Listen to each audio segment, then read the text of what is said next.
बिस्मिल्लाहिर्रहमानिर्रहीम। अस्सलाम वालेकुम। मैं हूं मोहम्मद जावेद राकीज़ार और आपको राकीज़ार उर्दू में खुश आमदीद कहते हैं। नाज़रीन, एक बहुत ही अफसोसनाक ख़बर कि अमेरिका ने ईरान के जो आर्मी चीफ़ हैं जनरल कासिम सुलेमानी, उनको हलाक कर दिया है एक एयर स्ट्राइक में, जबकि वो इराक़ के एयरपोर्ट पर थे। ईरान में इस सिलसिले में बहुत ही तशवीश पाई जा रही है। उन्होंने यहाँ तक कि अपनी इमारत पर सुर्ख झंडा लहरा दिया है, जिसका मतलब ये होता है कि उनकी पूरी कौम जंग के लिए तैयार है। और अमेरिका भी धमकियां दे रहा है ईरान को बार बार कि हम भी आपके जो बहुत ही अहम तनसीबात है वो हमारे निशाने पर है और हम आपको उनको तबाह कर देंगे। नाज़रीन, आपको बताने का मकसद ये है कि अहादीस में जिन चीज़ों का जिक्र किया गया था, निशानी ये बताई गई थी कि आखिरी वक्त में बड़ी जंगें होंगी। तो नाज़रीन, ये वक्त शुरू हो चुका है।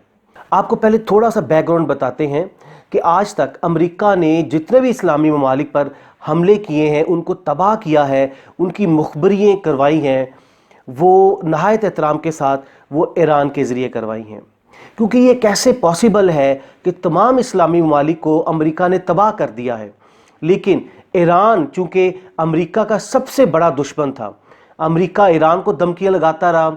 अहमदी नजाद इनका पहले जो प्रेसिडेंट थे, और वो अमेरिका को धमकियाँ लगाते थे। हमारी नाकिस राय में आपको बताते हैं कि ये सिर्फ़ और सिर्फ एक ड्रामा रचाया जाता था। इसका मतलब ये होता था कि अमेरिका ने ईरान के ज़रिए मुसलमान ममालिक को फंसाना होता था और फिर वो मुसलमान मुल्कों को तबाह करता था। और ये अजीब बात है कि अल्लाह ना करे, हम नहीं कहते कि ईरान पर हमला हो, लेकिन अमेरिका और इसराइल दोनों ईरान के इतने बड़े दुश्मन हैं और ईरान पर आज तक एक मिसाइल भी नहीं दागा गया।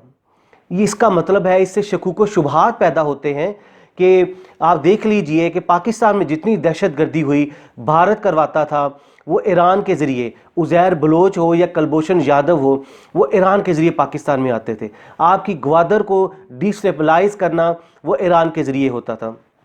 इसके अलावा कासिम सुलेमानी, जनरल कासिम सुलेमानी, ये प्रॉक्सी वार के एक्सपर्ट समझे जाते थे। मतलब ये है कि इन्होंने यमन, लीबिया, उर्दन, शाम, इराक, जितने भी मुसलमान ममालिक अमेरिका ने तबाह किए हैं, वहाँ पे जो प्रॉक्सी वार्स लगाई हैं, वहाँ पे जो आग लगाई गई है, खून की होली खेली गई है, वो जनरल कासिम सुलेमानी ने की थी।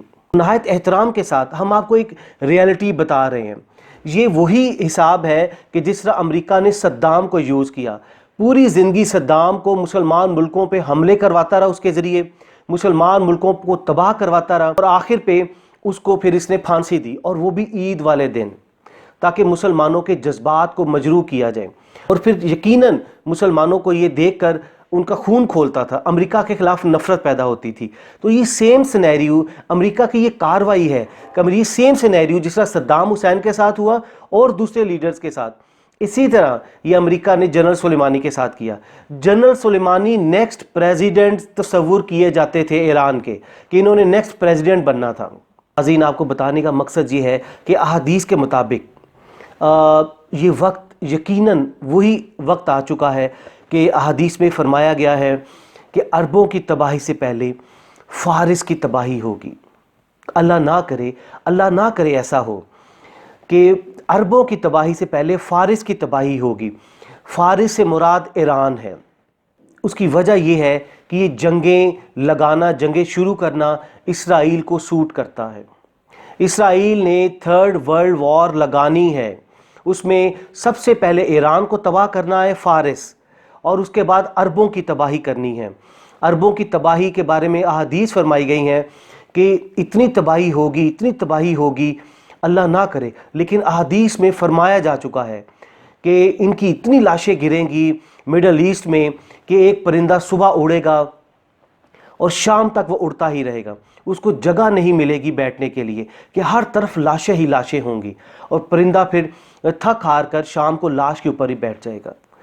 तो ये वही अहादीस पूरे होनी जा रही हैं कि जिसमें फरमाया गया है कि एक अगर शख्स होगा, उसके 100 बच्चे होंगे, तो उसमें 99 जो हैं वो हलाक हो जाएंगे।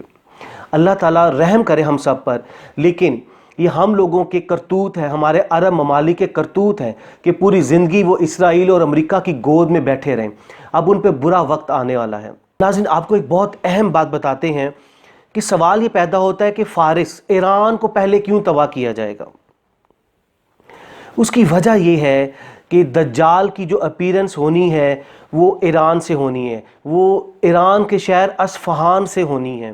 اس کا مطلب ہے ایران کو تباہ کیا جائے گا، اس کے بعد وہ شام میں جائے گا، کیونکہ شام میں پہلے ہی ماحول بن چکا ہوا ہے اور شام کو تباہ کیا جا چکا ہے۔ امریکہ کی فورسز تمام بیٹھی ہوئی ہیں اس کو ویلکم کرنے کے لیے۔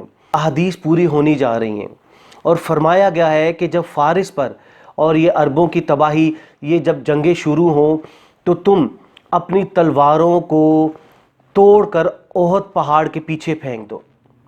اس کا مطلب یہ ہے کہ تم ان جنگوں میں شرکت مت کرنا، کیونکہ یہ احادیث میں لکھا گیا، نبی پاک صلی اللہ علیہ وسلم نے فرما دیا ہے کہ یہ ہونا ہے، کیونکہ ایران بھی پوری زندگی مسلمان ملکوں کے خلاف استعمال ہوتا رہا ہے۔